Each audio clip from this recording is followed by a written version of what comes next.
You have got to be kidding me. It's now being reported that the West End School Naming Committee from Alexandria, Virginia has narrowed down the choices for the naming of the soon-to-open elementary school at 1701 North Beauregard down to only 4 names out of 355 suggested names.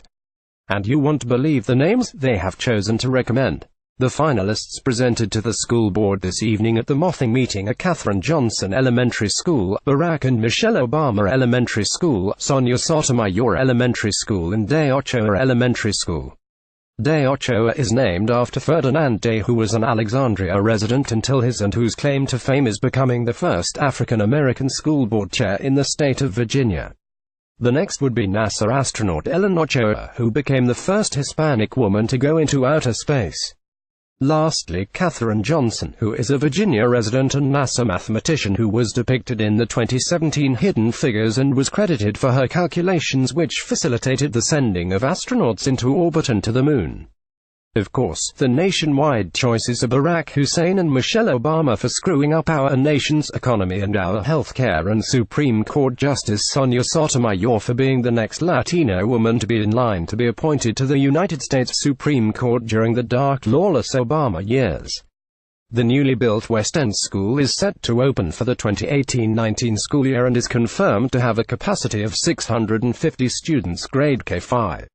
The local choices are great, the national choices leave much to be desired, but what really should concern all residents, and especially the ones who were named, is the fact that when the names were announced, the spokesperson for the naming committee confirmed that they were looking for names which would reflect the school's diversity. So in other words, no white candidates were even looked at. Which in turn diminishes the accomplishments of all these people, don't you agree? Via Frontage Mag, discrimination against white people, it's real as the discrimination against black people was under segregation. The release of an NPR poll in which a majority of white people, 55%, answered that their face was treated with the media's usual cocktail of condescension, disbelief and contempt. But it's not up for debate. Racial discrimination against white people today is as real as the discrimination against black people was under segregation. We can talk about subjective experiences and do statistical correlations about differential outcomes until the cows come home. And that's what most talk about racism is these days. That and emotional outbursts, cries of hands up, don't shoot and I can't breathe. But only one racial group in America is subject to a system of codes, regulations and laws discriminating against members of its race when it comes to employment and education. Affirmative action is an inescapably real and racist as segregated water fountains. Affirmative action is not as a matter of opinion, but as a hard objective fact. Racial preferences reward and punish people based on the race. These preferences, no matter how they are disguised, pervade not just one region, the way that segregation did, but much of the country. Diversity is a mandate on campuses and in corporations across the country. And it's the very definition of racism. Defenders of affirmative action claim that such measures are necessary. And we can have the debate. But it's really a debate defending by the government, by the educational system and by many of the country's biggest corporations. And so, before we have that debate, we should clarify that we are debating whether is sometimes justified. And the side arguing for should not be allowed to legitimize its racism through weasel words like reverse racism. Racism is racism, no matter who the perpetrators and victims are. Justifying is a repugnant idea. The defenders of affirmative action feel that they are justified. But George Wallace and Malcolm X felt the same way. Racists generally feel that they are justified. When their views are socially acceptable enough, they don't even recognize their own racism. The condescension, disbelief and contempt at that 55% number come from that willful blindness. And from class differences between white college-educated elites and the white working class. Working-class white people are much more likely to feel discriminated against.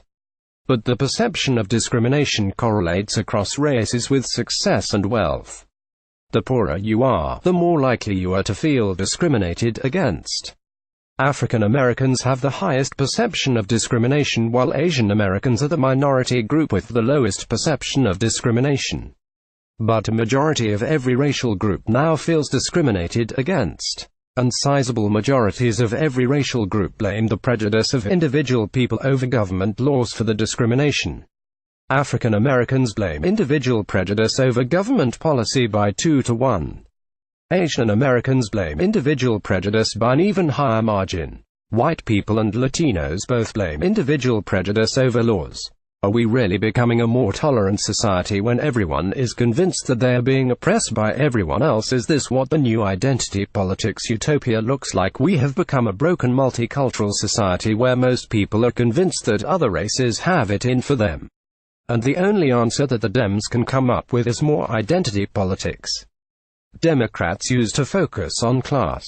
Then they went so far down the rabbit hole of identity politics that they discarded white working-class voters and became the party of minorities, no matter how wealthy. That 55% number has been used by the media to link white voters to the rise of Trump. And that's true, but while the media paints nasty caricatures of its cultural enemies, it misses the ugly mug in the mirror. Opposing Trump was a wealthy white woman who insisted that she was the real victim. Hillary Clinton didn't come out of nowhere. Her Democrat predecessor was a wealthy black man whose media lackeys insisted that every criticism of him was racist. You can find that same dynamic across the Dem political machine where the real victims are wealthy, urban multicultural elites. The red victims are Linda Sarsour, Cory Booker, Tom Perez, Keith Ellison and a rash of other powerful figures. The Dems don't see anything absurd about a coterie of wealthy and powerful people claiming to be the victims on account of the DNA, even as they Uber from one Washington, D.C. cocktail party to another. But the carpenter in Iowa, the coal miner in Pennsylvania and the steel worker in Michigan do. The media has diagnosed Trump's white working-class appeal as cultural. And that's also true, but the left ignores the role of the culture war that it has amped up against white people. Its immediate response is to ridicule the idea. But in the niggling obsession with parsing every cultural product to find racism, white people remain a safe target by default and by ideological orientation. Go back a few decades and every group was a fair target. Comedians thrived on breaking taboos. And no one was off limits. Today it's all limits, and only one group is cultural fair game. When lefty comedians talk about the social justice of comedy punching up at the privileged instead of punching down at the oppressed, that leaves two targets: wealthy white people and poor white people. And it's the latter group that remains a safe and popular target for class contempt. Is it any wonder that group feels discriminated against, or that the groups doing the discriminating can't see past their own cultural biases but forget about the jokes? The denunciations of whiteness that began on campus and spilled out into politics and the media would be utterly unacceptable if they were directed at blackness. White supremacy has been redefined to mean that the existence of whiteness is itself a form of supremacism that must be destroyed. This destruction encompasses a culture war and regulatory war, but has been known to turn violent. When Obama endorsed the racial supremacists of Black Lives Matter, even as members of the hate group boasted of invading white spaces to harass white people, how was that any different than the winking support that the KKK received from Democrat politicians for its campaigns of racist terror when that same administration gave a pass to voter intimidation by the new Black Panther Party? How was that anything other than a recreation of the old racist charades of segregation? Racial discrimination against white people is embedded in laws, it's reflected in hiring practices and educational opportunities, and pervades the culture. The discrimination perceived by a majority of white people is real.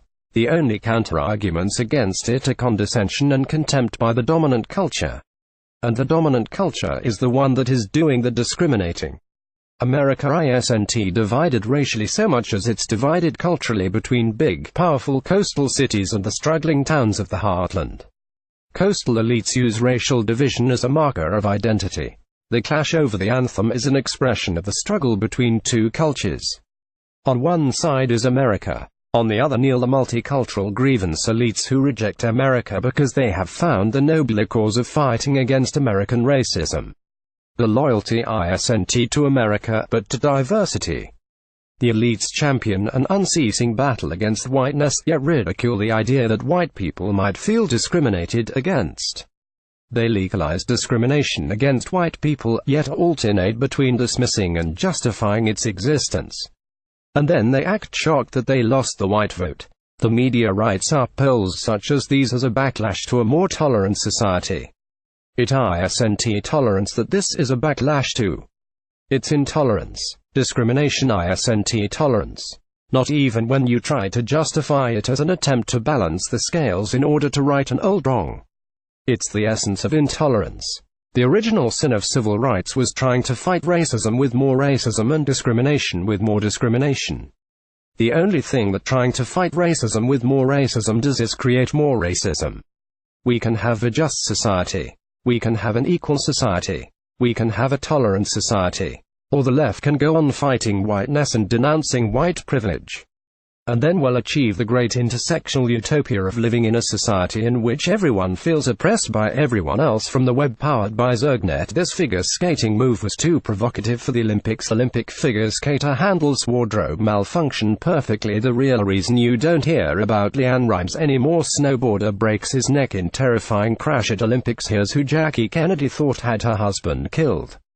The real reason Jennifer Aniston and Justin Theroux split.